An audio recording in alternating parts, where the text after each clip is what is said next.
اعوذ باللہ من الشیطان الرجیم بسم اللہ الرحمن الرحیم۔ السلام علیکم نائنتھ کلاس۔ آج کے لیکچر میں ہم پڑھیں گے سورہ انفال کی آیت نمبر 59 سے لے کر 64 تک۔ یہ آپ کا چیپٹر نمبر 8 بنتا ہے، ٹھیک ہے۔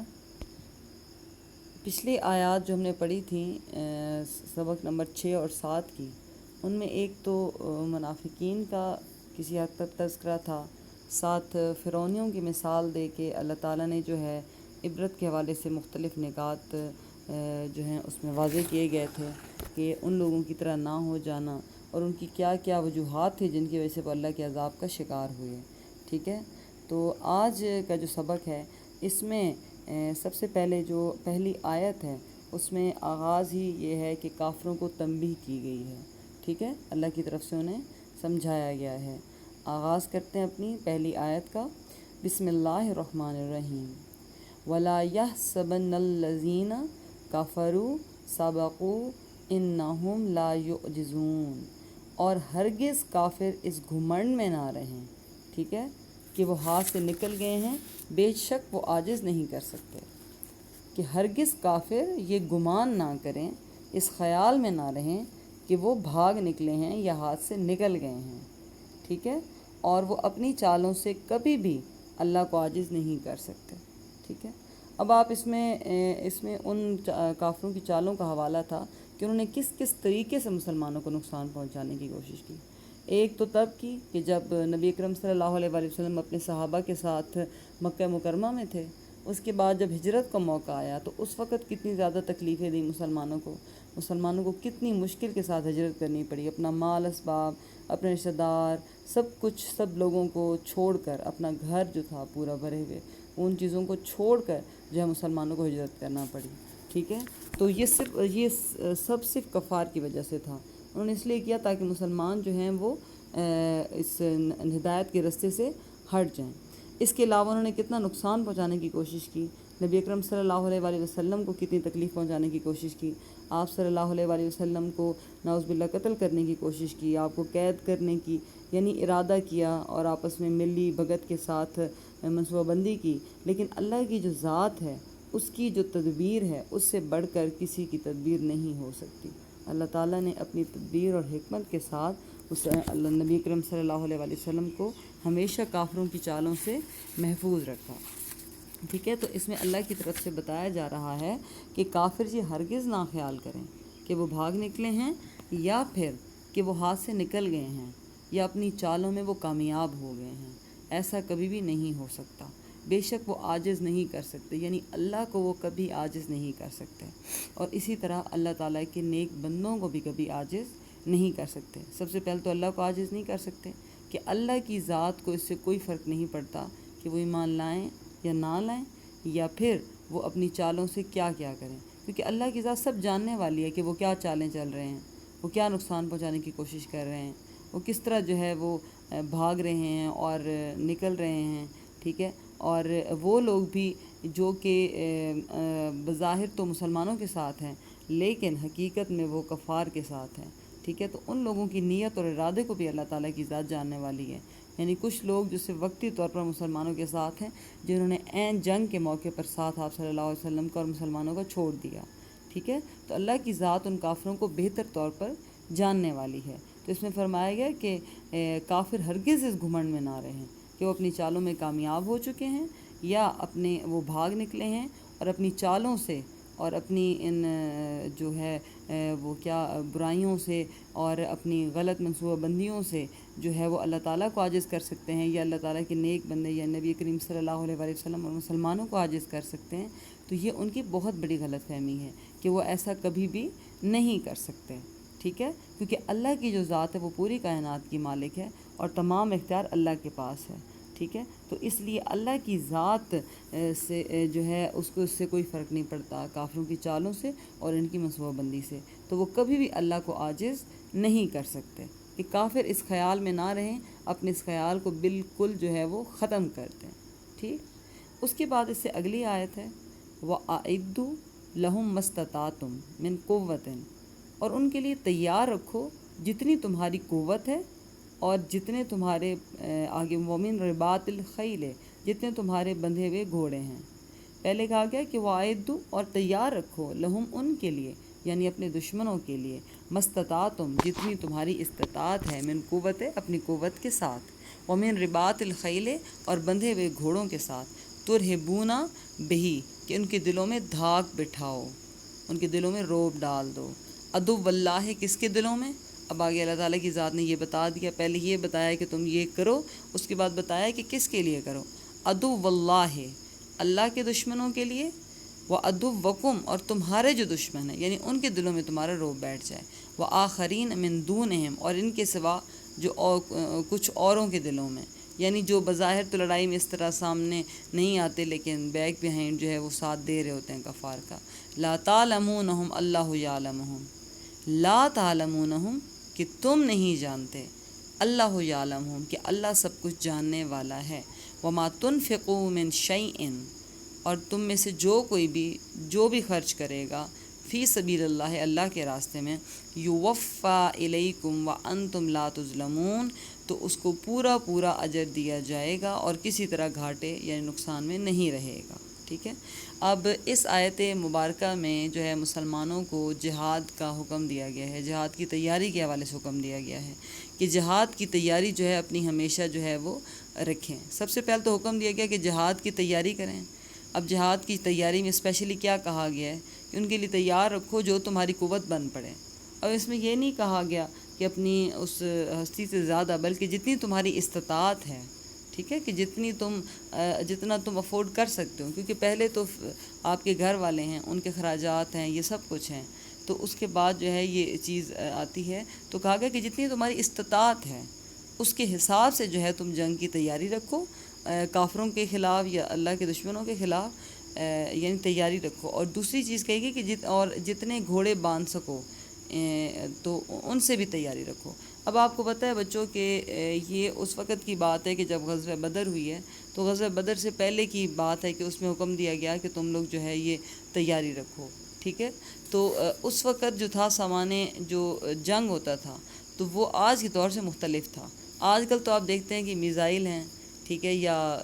اور بہت سی یعنی آپ دیکھیں گے کہ ٹینک ہیں، توپیں ہیں، ٹھیک ہے، اور بارود ہے اور مختلف چیزیں ہیں جو کہ جنگ میں استعمال ہوتی ہیں لیکن اس وقت یہ چیزیں دستیاب نہیں تھیں، ٹھیک۔ تو اس وقت جو لڑائی تھی ایک تو تلواروں سے ہوتی تھی، نیزے ہوتے تھے، ٹھیک ہے، یہ انسٹرومنٹ تھے یعنی آلے تھے لڑائی کے، ٹھیک ہے، اور اس کے ساتھ ساتھ گھوڑوں کا استعمال تھا۔ ایک تو گھوڑوں کو اپنے اس میں استعمال کیا جاتا تھا کہ جس طرح کسی دور جگہ پہ جانا ہے اور دشمن کے ساتھ لڑائی کرنی ہے تو سواری کا جو تھا اہتمام کیا جاتا تھا گھوڑے کے ذریعے۔ نمبر 2، لڑائی کے دوران بھی گھوڑے پر بیٹھ کر لڑائی کی جاتی تھی، ٹھیک ہے۔ تو اس میں کہا گیا کہ سامان جو جنگ ہے وہ تیار رکھو، ٹھیک۔ اب اس میں صرف مثال تو دی گئی ہے کہ اپنی استطاعت کے مطابق اور بندھے ہوئے گھوڑوں سے، لیکن اس کا جو حقیقی معنی یہ ہے کہ جو بھی سامان جنگ ہے یا جو بھی لڑائی کے دوران سامان استعمال ہوتا ہے تو دشمن کے خلاف اس کی تیاری رکھو، یعنی جس سامان کو بھی تم رکھ سکو، ٹھیک ہے۔ تو اس میں اور آلے کہا جائے گا یعنی جہاد کی تیاری ہر وقت رکھو، ٹھیک ہے، تاکہ یعنی ہر وقت تمہارے پاس تمہارے دشمن کو پتہ ہونا چاہیے کہ تم جو ہے وہ ہتھیار کے بغیر نہیں ہو، کمزور نہیں ہو، ٹھیک ہے۔ گو کہ ہمیشہ وہی جماعت جو ہے وہ طاقت میں آتی ہے یا فتح حاصل کرتی ہے جس کے ساتھ اللہ کی رضا ہوتی ہے، لیکن دنیاوی طور پر بھی اللہ تعالیٰ نے حکم دیا ہے کہ دنیاوی جو ہیں ضروریات ہیں جنگ کی تو وہ بھی پوری طرح کریں، پوری طرح ادا کریں اور ان کا بھی خیال رکھیں۔ تو اس میں حکم دیا گیا کہ ان کے لیے تیار رکھو، یعنی دشمنوں کے لیے تیار رکھو جو بھی تمہاری قوت بن پڑے، یعنی جتنی تمہاری استطاعت ہے اور جتنے گھوڑے باندھ سکو، ٹھیک ہے، تو ان سے تیاری رکھو اپنی جنگ کی۔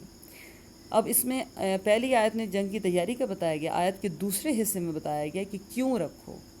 ترہبونا بہی، یعنی وجہ بتائی گئی ہے، ٹھیک ہے۔ وجہ یہ ہے کہ دشمن کے دل میں دھاک بٹھاؤ، یعنی تمہارا دشمن جو ہے تم سے ڈر جائے، اور وہ جب تم پر حملہ کرنے لگے تو ایک دفعہ ضرور وہ سوچے کہ مجھے حملہ کرنا چاہیے یا نہیں، کہ یہ ایک بہت پاورفل قوم ہے، یا اس طرح ہے کہ ان کے پاس بہت ہے، مال جنگ ہے، جنگ کا سامان ہے اور تمام چیزیں موجود ہیں، اور وہ کسی بھی طرح تمہیں ایک کمزور قوم خیال نہ کریں۔ تو اس لیے مقصد یہ بتایا گیا جہاد کی تیاری کا، تاکہ جو ارد گرد کے دیگر جو لوگ ہیں، جو تمہاری دیگر ریاستیں ہیں یا جو تمہارے ارد گرد لوگ ہیں، وہ تم پر حملہ کرنے سے پہلے یا تمہیں نقصان پہنچانے سے پہلے بہت دفعہ سوچیں، اور تم پر بہتر تو یہ کہ تم پر حملہ کرنے کے بارے میں سوچیں ہی نہ، ٹھیک ہے۔ تو اس لیے اللہ تعالیٰ نے فرمایا کہ اپنی جنگ کی تیاری بھرپور رکھو اور ہر وقت رکھو، ٹھیک ہے، یعنی تمہارے پاس اپنی حفاظت کا سامان موجود ہونا چاہیے۔ اب کس کے خلاف یہ ہم نے رکھنا ہے، ٹھیک ہے، اس میں اب بتائی گئی ہیں کہ سب سے پہلے عدو اللہ ہے، اللہ کے دشمنوں کے خلاف یہ تیاری رکھو۔ یہ نہیں کہ اپنے جو ارد گرد کے چھوٹی موٹی لڑائیاں آپ کی ہو جاتی ہیں تو آپ ان کے لیے ان چیزوں کا استعمال کرو، کہا گیا کہ عدو اللہ ہے، اللہ کے دشمنوں کے لیے، ٹھیک ہے۔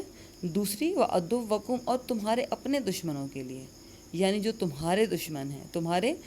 مذہب کے حوالے سے دشمن ہیں، تمہارے دینی دشمن ہیں، ٹھیک ہے، جو تمہیں نقصان پہنچانے کی کوشش کرتے ہیں اور تمہارے مذہب اسلام کو نقصان پہنچانے کی کوشش کرتے ہیں، تو ان کے خلاف جو ہے یہ سامان تیار رکھو۔ وآخرین من دونہم، اور ان کے سوا جو کچھ اور لوگ ہیں، ٹھیک ہے، ان کے سوا جو کچھ اوروں کے دلوں میں ہے جنہیں تم نہیں جانتے۔ اب اس میں کہا گیا ہے وآخرین من دونہم، کہ ان کے سوا جو اور لوگ ہیں، لا تعلمونہم، کہ جن کو تم نہیں جانتے، ٹھیک ہے، کہ سب سے پہلے تو وہ دشمن جو اللہ کے دشمن ہیں، اور دوسرے وہ دشمن جو تمہارے دشمن ہیں، جو تمہارے دینی لحاظ سے تمہیں نقصان پہنچانے کی کوشش کرتے ہیں۔ تیسری کیٹیگری وہ بتائی گئی کہ وہ لوگ جو تمہارے دشمن تو ہیں لیکن جن کو تم نہیں جانتے۔ اب یہاں پہ ان سے مراد منافقین ہیں، جو کہ بظاہر تو تمہارے دوست ہیں لیکن حقیقت میں تمہارے دشمن ہیں۔ بظاہر وہ کہتے ہیں کہ مسلمانوں کے ہم ساتھ ہیں، لیکن وہ تمہارے ساتھ نہیں ہیں، وہ حقیقت میں تمہارے دشمن ہیں۔ تو ان لوگوں کی طرف حوالہ کیا جا رہا ہے کہ تیسرا درجہ جو ہے دشمنوں میں وہ ہے منافقین کا۔ اللہ یعلمہم، کہ تم انہیں نہیں جانتے لیکن اللہ انہیں جانتا ہے، کیونکہ اللہ تو بچوں نیت اور ارادے کو بھی جاننے والا ہے کہ ایک انسان کیا سوچ رہا ہے، ہر ایک چیز سے واقف ہے اللہ کی ذات، تو اللہ انہیں جانتا ہے۔ وما تنفقوا من شیء فی سبیل اللہ، اور اللہ کی راہ میں تم جو کچھ خرچ کرو گے تمہیں اس کا پورا بدلہ دیا جائے گا۔ یعنی اگر موقع پیش آتا ہے جنگ کا اور جہاد کا، تو اگر تم سے مدد طلب کی جائے تو تمہاری جتنی ہستی ہے تم اس کے حساب سے جو ہے اپنی استطاعت کے مطابق مدد کرو، اور تم جتنی بھی اللہ کے راستے میں دو گے اللہ کی ذات اس کو دگنا کر کے تمہیں واپس کرے گی۔ یہ اللہ تعالیٰ کی ذات کا وعدہ ہے۔ جس طرح آپ نے بچوں دیکھو گا غزوہ تبوک ہوئی تو اس وقت بھی صحابہ نے بڑھ چڑھ کر جو ہے سامان جنگ کے حوالے سے پیش کیا اپنا مال۔ حضرت ابوبکر صدیق نے اپنے گھر کا سارا سامان پیش کر دیا تھا، ٹھیک ہے، اور حضرت عمر نے اپنے گھر کا آدھا سامان پیش کیا، اور حضرت عثمان غنی کیونکہ بہت مالدار تھے تو انہوں نے کثیر تعداد میں مال اور سواریاں اور ہتھیار پیش کیے تھے۔ اس کے علاوہ بھی دیگر صحابہ نے اپنی حیثیت کے مطابق نبی اکرم صلی اللہ علیہ وسلم کے حکم پر لبیک کہا تھا اور مال پیش کیا تھا۔ تو اس میں کہا جا رہا ہے کہ تم جو کچھ بھی اللہ کے راستے میں خرچ کرو گے تو اس کا تمہیں بدلہ پورا دیا جائے گا، کہ وقتی طور پہ تمہارا مال خرچ ہو جائے گا لیکن اس کا بدلہ جو ہے اللہ کی طرف سے تمہیں پورا دیا جائے گا، بڑھا کے بلکہ دیا جائے گا، ٹھیک ہے۔ اس کے بعد آیت کے آخری حصے میں کہا گیا یوفا الیکم وانتم لا تظلمون، کہ ایک تو یہ کہ تمہیں اس کا پورا بدلہ دیا جائے گا، اور دوسرا یہ کہ تم کسی گھاٹے میں نہیں رہو گے، یعنی تمہارے ساتھ ظلم نہیں کیا جائے گا۔ ظلم کے معنی بچوں میں آپ کو پہلے بھی بتا چکی ہوں کہ حق تلفی کرنا ہے کسی کی، یعنی حقدار کو اس کا حق نہ دینا۔ تو اس میں فرمایا جا رہا ہے کہ اللہ کی ذات تو کبھی ناانصافی نہیں کر سکتی، ٹھیک ہے، اللہ تعالیٰ کسی کے ساتھ ظلم نہیں کرتا۔ تو کہا جا رہا ہے کہ اللہ کے راستے میں تم جو کچھ خرچ کرو گے اللہ تعالیٰ کی ذات اس کا تمہیں جو ہے وہ بدلہ پورا دے گی اور اس سے بڑھا کر دے گی، کیونکہ اللہ کی ذات کسی کے ساتھ ظلم نہیں کرتی، ٹھیک ہے۔ تو اس لیے جذبے اور شوق کے ساتھ اللہ کے راستے میں جو ہے اپنا مال خرچ کرو، اور جب بھی ضرورت پیش آئے دین اسلام کو تو بھرپور طریقے سے جو ہے اپنی جان اور مال سے جو ہے اللہ کے راستے میں جو ہے اپنی وہ پیش کرو، جان کا نذرانہ بھی پیش کر دو اور ساتھ اپنا مال بھی پیش کر دو، ٹھیک۔ اس کے بعد اس سے اگلی آیت ہے وَإِن جَنَاحُوا لِلسَّلْمِ فَاجْنَحْ لَهَا، اگر وہ صلح کی طرف مائل ہو جائیں یا جھکیں تو تم بھی جھک جاؤ۔ وَتَوَکَّلْ عَلَى اللَّهِ، اور اللہ پر بھروسہ رکھو، انہ هو السمیع العلیم، اللہ پر بھروسہ رکھو، بے شک وہی سنتا ہے اور جانتا ہے۔ اب اس میں پہلے تو کہا گیا ہے تیاری کے لحاظ سے، جنگ کے لحاظ سے، دشمنوں کے حوالے سے کہ ان کے خلاف تیاری رکھو۔ اب اس سے اگلی آیت میں یہاں پہ بیان کیا جا رہا ہے کہ اس سب تیاری کے باوجود اگر کفار یا تمہارے دشمن صلح کی طرف مائل ہو جائیں، وہ یہ کہیں کہ ہم اپنے مذہب کے مطابق رہیں گے اور آپ اپنے مذہب کے مطابق رہیں گے اور ہم آپ کو کسی قسم کا کوئی نقصان نہیں پہنچائیں گے، تو تم بھی صلح کی طرف جھک جاؤ۔ کہ اگر وہ صلح کی طرف مائل ہو جائیں، جھکیں، تو تم بھی صلح کی طرف مائل ہو جاؤ، ٹھیک ہے؟ اور اللہ پر بھروسہ رکھو، بے شک وہی سنتا اور جانتا ہے۔ یعنی وہ بظاہر تو یہ سمجھ رہے ہیں کہ ہم جو کچھ سوچ رہے ہیں، جس طرح منافقین کا رویہ تھا، وہ یہ سمجھتے تھے کہ ہم یہ جو چالیں چلتے ہیں اور آدھے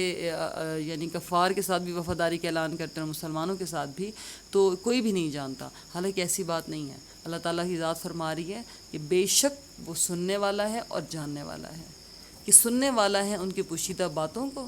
اور ان کے پوشیدہ ارادوں کو، اور جانتا ہے ان کی پوشیدہ جو سوچ ہے اور ان کے جو مخفی منصوبے ہیں، ٹھیک ہے؟ تو اگر وہ صلح کی طرف مائل ہو جائے تو تم بھی مائل ہو جاؤ۔ اگر وہ صلح کرنا چاہتے ہیں تو تم بھی صلح صفائی کے ساتھ رہو اور اللہ پر بھروسہ رکھو۔ بے شک اللہ کی جو ذات ہے وہ سننے والی ہے اور جاننے والی۔ اس میں اللہ تعالیٰ کی دو صفات کا ذکر کیا گیا ہے، ٹھیک ہے؟ سمیع علیم، یعنی اللہ سننے والا ہے اور جاننے والا ہے، ٹھیک ہے؟ اس کے بعد اس سے اگلی آیت میں بیان ہوا ہے وَإِن يُرِيدُوا أَن يَخْدَعُوكَ، اور اگر وہ تمہیں دھوکہ دینا چاہیں، فَإِنَّ حَسْبَكَ اللَّهُ، بے شک اللہ تمہارے لیے کافی ہے۔ اب آیت کے پچھلے حصے میں، یعنی پچھلی آیت میں یہ کہا گیا کہ اگر کفار تمہارے ساتھ صلح کی طرف مائل ہو جائیں تو تم بھی صلح کر لو، اللہ بہتر جانتا ہے، اللہ تعالیٰ پر بھروسہ رکھو۔ اسی آیت کی اگلی آیت میں، یعنی یہاں پہ بیان کیا جا رہا ہے کہ اگر وہ صلح کی طرف بظاہر مائل ہوں اور تمہیں دھوکہ دینا چاہیں، ٹھیک ہے؟ بظاہر تو وہ کہہ رہے ہوں کہ ہم صلح کرنا چاہتے ہیں، لیکن حقیقت میں وہ صلح نہیں کر رہے ہوں، بلکہ منافقانہ روش اختیار کرتے ہوئے تمہیں نقصان پہنچانے کی کوشش کر رہے ہوں، تو تم کو جو ہے اللہ تعالیٰ کا ساتھ کافی ہے کہ اگر وہ تمہیں دھوکہ دینا چاہیں، تمہیں فریب دینا چاہیں، وہیں یریدو، اور اگر وہ چاہیں ان یخدعوک کہ تمہیں دھوکہ دیں، فإن حسبک اللہ، تو پس تمہارے لیے اللہ تعالیٰ کی ذات کافی ہے، کہ اللہ کی ذات تمہیں تو ان کے ہر منصوبے سے آگاہ کر دے گی، اور اللہ کی ذات تمہیں ان کے جو ارادے کے ساتھ کیے گئے نقصان سے بچا لے گی۔ اور ایسا واقعی ہوا کہ کفار نے کتنی دفعہ چالیں چلی، اللہ تعالیٰ کی ذات نے ہمیشہ نبی اکرم صلی اللہ علیہ وآلہ وسلم کا ساتھ دیا، اور نبی اکرم صلی اللہ علیہ وآلہ وسلم کو کفار کے منصوبوں سے آگاہ کیا، اور نبی اکرم صلی اللہ علیہ وآلہ وسلم کی ذات مبارکہ کی حفاظت فرمائی۔ هو الذی ایدک بنصرہ وبالمؤمنین، اور جس نے تمہیں زور دیا اپنی مدد کا اور مسلمانوں کا۔ اب اس میں کہا گیا، نبی اکرم صلی اللہ علیہ وآلہ وسلم کو مخاطب کر کے شاید میں فرمایا گیا ہے کہ اگر وہ لوگ تمہیں دھوکہ دینا چاہیں، جو صرف جھوٹ موٹ میں تمہاری طرف صلح کی طرف مائل ہوں، تو بے شک اللہ تمہارے لیے کافی ہے، ٹھیک ہے؟ کہ اللہ کی ذات تمہارے لیے کافی ہے، باقی کوئی تمہارا ساتھ دے یا نہ دے، آپ کو اس سے کوئی فرق نہیں پڑنا چاہیے۔ بے شک اللہ تمہارے لیے کافی ہے، جس نے تمہیں زور دیا اپنی مدد کا اور مسلمانوں کا۔ اب اس میں دو چیزیں بیان کی جا رہی ہیں کہ جس نے آپ کی مدد کی اور آپ کی طاقت کو بڑھایا، ٹھیک ہے؟ اب طاقت کو کس طرح بڑھایا؟ اپنی مدد کے ساتھ آپ کی طاقت کو بڑھایا، اور نمبر دو مسلمانوں کی مدد کے ساتھ، کہ سب سے پہلے تو اللہ تعالیٰ کی ذات نے نبی اکرم صلی اللہ علیہ وآلہ وسلم کی خود مدد کی، ٹھیک ہے؟ پھر نمبر دو پہ اللہ تعالیٰ کی ذات نے مسلمانوں اور ایسے جو صحابہ کرام تھے ان کا ساتھ آپ صلی اللہ علیہ وآلہ وسلم کو دیا، ٹھیک ہے؟ کہ انہوں نے ہر موقع پہ نبی اکرم صلی اللہ علیہ وآلہ وسلم کا ساتھ دیا، اس موقع پر بھی، غزوہ بدر کے موقع پر بھی، غزوہ احد میں بھی، کہ جب آپ صلی اللہ علیہ وآلہ وسلم پر جو ہے وہ ارد گرد آپ کے کھڑے ہو گئے تھے اور آپ کو کسی قسم کا نقصان پہنچنے سے بچا لیا، ٹھیک ہے؟ اللہ کے حکم سے۔ تو اللہ تعالیٰ نے فرمایا کہ اگر وہ دھوکہ دینا چاہیں تو تمہارے لیے اللہ کی ذات کافی ہے، یعنی میں کافی ہوں، اور جس نے تمہیں ہمیشہ تمہاری مدد کی،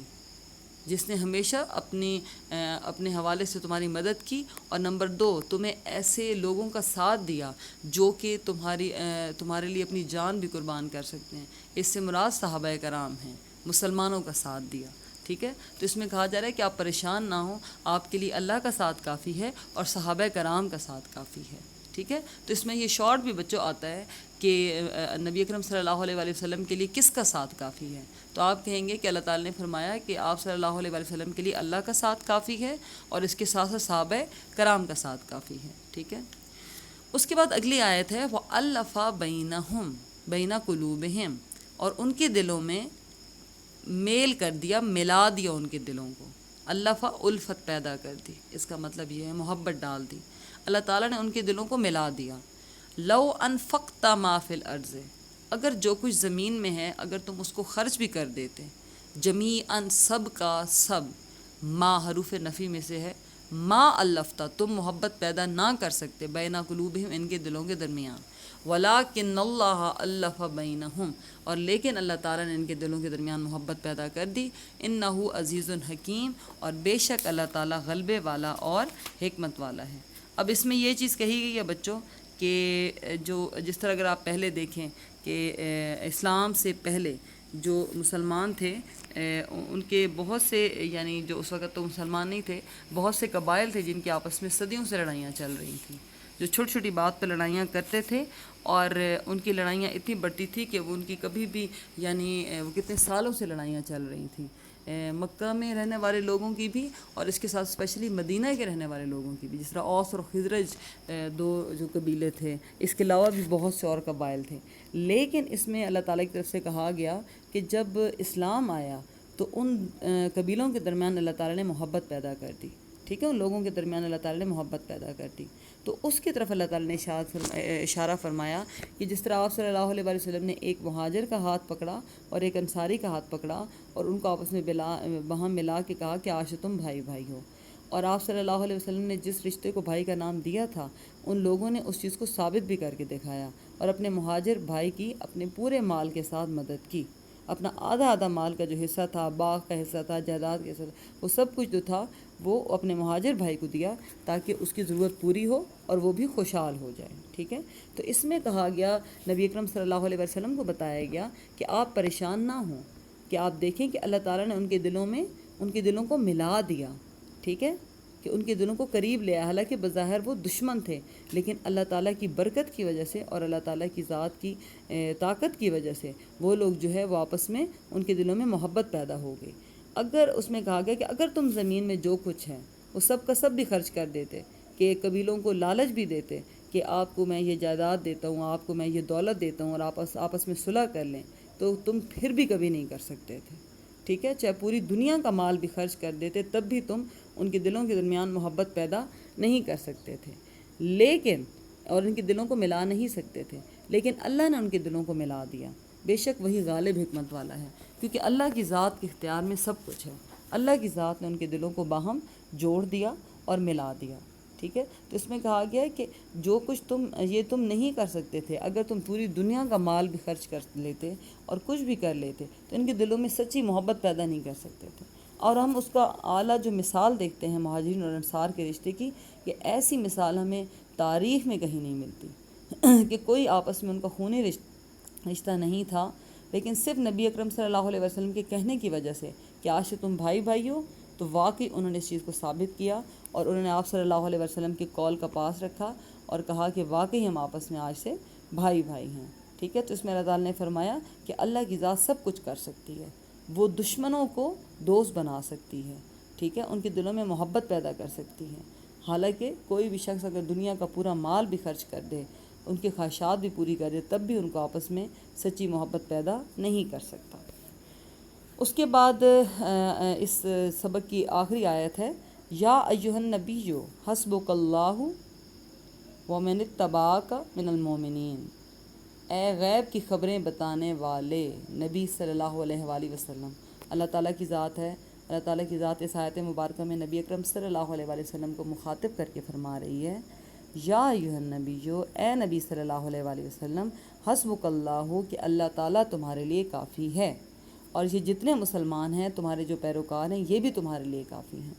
کہ یہ دو ہستیاں تمہارے لیے کافی ہیں، ایک اللہ کی ذات کی مدد تمہارے لیے کافی ہے اور ایک صحابہ کرام کی مدد تمہارے لیے کافی ہے، ٹھیک ہے، کہ باقی اگر تمہارا کوئی ساتھ دے یا نہ دے اس سے تمہیں کوئی فرق نہیں پڑھنا چاہیے، کہ تمہارے لیے اللہ کی مدد کافی ہے اور تمہارے لیے مسلمانوں کی مدد کافی ہے، ٹھیک ہے۔ باقی اگر تمہارا کوئی ساتھ دیتا ہے یا نہیں دیتا، اس سے تمہیں کوئی فرق نہیں پڑنا چاہیے، ٹھیک ہے۔ تو اس میں نبی اکرم صلی اللہ علیہ وسلم کو مخاطب کر کے کہا جا رہا ہے کہ اے نبی صلی اللہ علیہ وسلم، اے غیب کی خبریں بتانے والے۔ اب غیب کی خبروں کو اس میں اللہ تعالیٰ کی ذات جو تھی وہ آپ صلی اللہ علیہ وسلم کو بتاتی تھی، ٹھیک ہے، ہر معاملے سے آگاہ کر دیتی تھی کہ آپ کے ساتھ یہ ہونے والا ہے یا یہ نقصان پہنچانے والے ہیں، تو آپ آگاہ ہو جاتے تھے، ٹھیک ہے۔ اس میں بتایا گیا کہ اے نبی اکرم صلی اللہ علیہ وآلہ وسلم، کہ اللہ تمہارے لیے کافی ہے،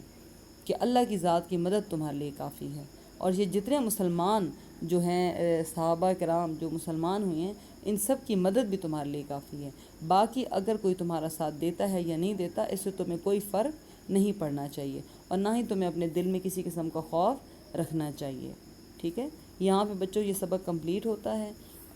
اور اپنا بہت بہت خیال رکھیے گا۔ اللہ تعالیٰ آپ کو نفع دینے والا علم حاصل کرنے کی توفیق عطا فرمائے، اور اس کو آگے پھیلانے کی بھی توفیق عطا فرمائے۔ آپ نے ان آیات کا ترجمہ اچھے طریقے سے یاد کرنا ہے، اور ترجمے سے ہی مختصر سوالات آتے ہیں، اس لیے آپ نے ترجمے کو اچھے طریقے سے یاد کرنا ہے۔